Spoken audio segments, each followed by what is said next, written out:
Hi Aries, welcome to Higher Source Tarot for your January 2022 Is It in the Cards Love Tarot reading. This is a love reading for all Aries, Sun, Moon, Rising, and Venus. Thank you to all of you again for your support, and I send you love and am sending you positive energy to manifest loving relationships all around you. And if you're new here, welcome. I post new readings every Friday and then again on Monday. So if a reading doesn't resonate, come back in a couple of days. Fridays are always a general reading. Monday is different every week. So this week, of course, it's a love reading. Other weeks I do a more detailed Celtic cross style reading. I also do different oracle card readings and even quarterly and yearly readings too. So if you like tarot and you like the channel, I'd love to invite you to subscribe to Higher Source Tarot. All right, what advice do you have for Aries, Sun, Moon, Rising, and Venus about love? What does Aries need to know about love, please, for the best and highest good of all concerned with Aries and love? Okay, let's do one more. There we go. All right, so we will pull 3 cards to represent your energy, 3 cards for the person you're attracting, 3 cards on the advice. Your energy is the 5 of Pentacles, the Knight of Pentacles, 4 Wands. I like that combination. Their energy is the Queen of Wands, 8 of Swords, Wheel of Fortune. I actually like that too. The advice is the 2 of Swords, the Emperor, and the Queen of Swords. This is a very interesting, getting to be a very interesting reading. I'm going to move this just a little closer. We won't deal with the glare here in a minute, just because I'm going to hold the cards up. Well, we've got here Aries. We've got definitely some air here. So if it's a Gemini, Libra, Aquarius, they're represented. You also have Leo here. You've got Scorpio here, and you do have Earth, okay? Taurus, Virgo, Cap.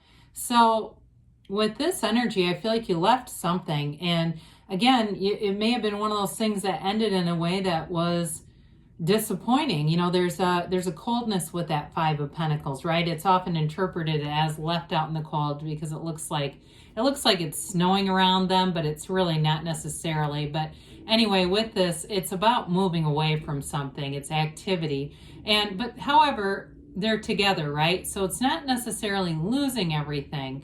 But there's definitely a separation here. So some of you, if you made a change even like in a job or moved to a different area or something like that, but again, with a breakup too, that very well could have been, and it was just a painful time. The darkness in the cards too often represents uncertainty. It can represent ignorance.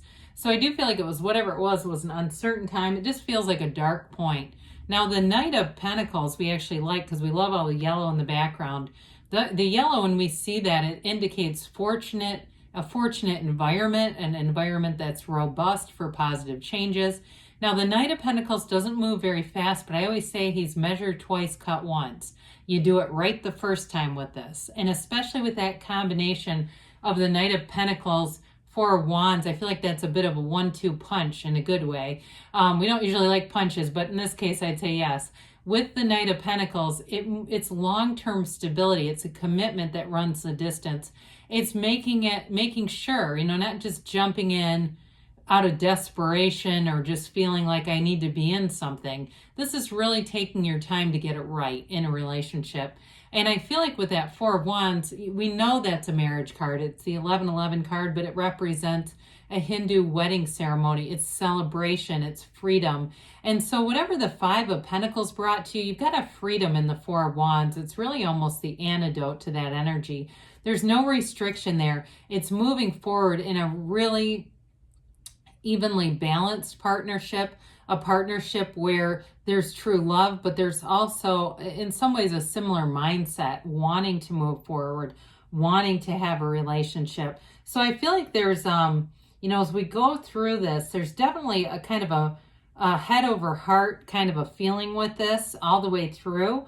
And so some of you, if there's some kind of a barrier, I do feel like you're gonna use, some of it is gonna be like a logical decision in some ways. But I do feel like there's love here. I would say yes, it's in the cards, you know, given that you have some interesting cards here. You've got your own energy, of course, but that 4 of Wands representing some kind of a connection, a commitment, or a relationship. So this is their energy. What's really interesting, that Eight of Swords, I feel like they might have a lot of too much thinking going on with that. Now, the Queen of Wands, of course, we know that it's a passionate energy. It's an energy of great loyalty. It's an energy of inspiring other people. It could be another fire sign, too. It could be another Aries, Leo, Sag coming towards you. And with this, though, that Queen of Wands, of course, we point this out in a love reading, her knees are apart intentionally, okay? It isn't, yeah, and that's exactly what it means. You know, I don't even need to spell that out. So I do feel like you've got this energy together. This is a person you're attracting. There's an energy here that's almost unbridled, like you can't harness it. It's really a connection, a very strong connection. If they're with somebody right now, and that's what this has to do with, because that's what I'm getting, I'm just going to give it to you straight. Somebody here, it feels more like them, is in a relationship, and this Queen of Swords, Two of Swords is exactly what that's about, trying to free them from the Eight of Swords. Somehow they feel trapped. Okay, that might not be every single person here. If they're already free with the Wheel of Fortune, which is also possible here, it will move forward very quickly. And it'll feel like it's almost a little bit,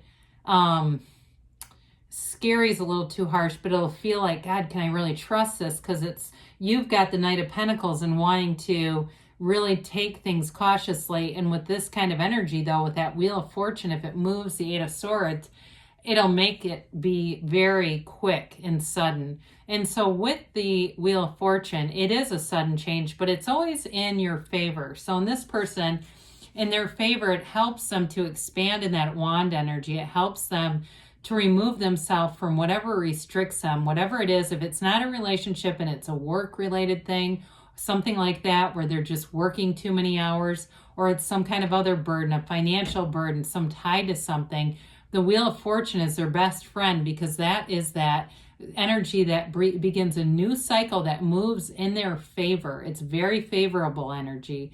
So with this, I do feel like they'll get freed up here. So if it's something you're wondering about, like what's going to happen with this, because it just seems like we've got this block somehow, the Wheel of Fortune is really the key to it. The Wheel of Fortune is also the wheel of the world. It's a portal into the divine. And it's a very layered card. It's high vibrational energy. It's a card that tells you to meditate, to quiet your mind, to allow the universe to make the moves that you would not make on your own. And I know that, again, that maybe is why I said scary. I know that can be frightening, because then we say, well, I know what I want. I just don't want any collateral damage with that. Because that's what we do, right? We manifest something we want, but we get some things we don't want along the way, and we see that as collateral damage, but it's really just part of the process. Now, again, for those of you that this person is being encumbered by something, Queen of Swords, Two of Swords is exactly what that represents. The Queen of Swords and the Emperor together are a very dynamic duo, because they win. The Queen of Swords is very intellectual, and as is the Emperor. Okay, it's very much a logical energy. And so I know in matters of the heart, sometimes that can be a little confusing because it's not throwing logic out the door. So I do feel like if there's some kind of obstacle here, I do feel like you'll both be very reasonable with it. It's not a rashness. It's not something, speaking of collateral damage, that's going to create collateral damage. I feel like in that energy, you're going to be more mindful of that, you know, because there's somebody here's Two of Swords. And it, like I said, it could be a third party, like a relationship, or it could be a tie to work, or there's some kind of barrier with this. So with the Two of Swords, it's also a heaviness. And that, you know, you notice the difference, the sideways swords, and it's similar in the Three of Swords as well. Those are always indicating some kind of problematic energy. The upright sword is a successful conclusion. And look at who's right in the middle of it, the Emperor. Okay, so it may be partially you and speaking your mind about something, being clear about what you want, because the Emperor gives you much wisdom, knowledge, authority, but he's also protected. He's the father of the tarot, and so it's a protective energy. It's not an energy where you're, you know, likely to be hurt at all. It really is one of those things where he is victorious. And so with that Queen of Swords, I do feel like there needs to be some communication here, something cleared up with this, and maybe just clear boundaries too. And if it's something else, like it's a new relationship, And it's really about being clear about what you want. You know, like, I want this to be monogamous if that's for you. Or if you're not a monogamous person, also being clear about that.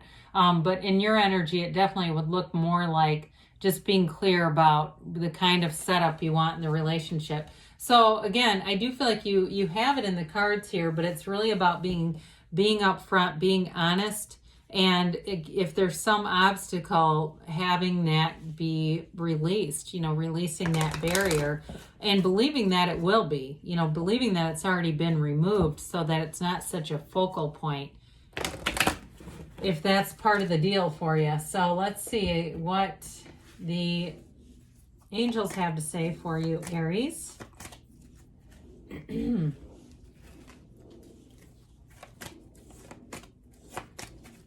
All right, so we have here, get more information. So the Queen of Swords will help with that too, because that's definitely communication. So is the Wheel of Fortune. Ask for help from others. So you may find with the Emperor too, because that can also be like, you know, someone to talk to, somebody to confide in. They say look for a sign, and sometimes the signs come from within. They may be a strong intuition that you're having. They tell you to take action, and you've got a yes. So good things are on the way for you, Aries. I love you, and I'll be back again soon.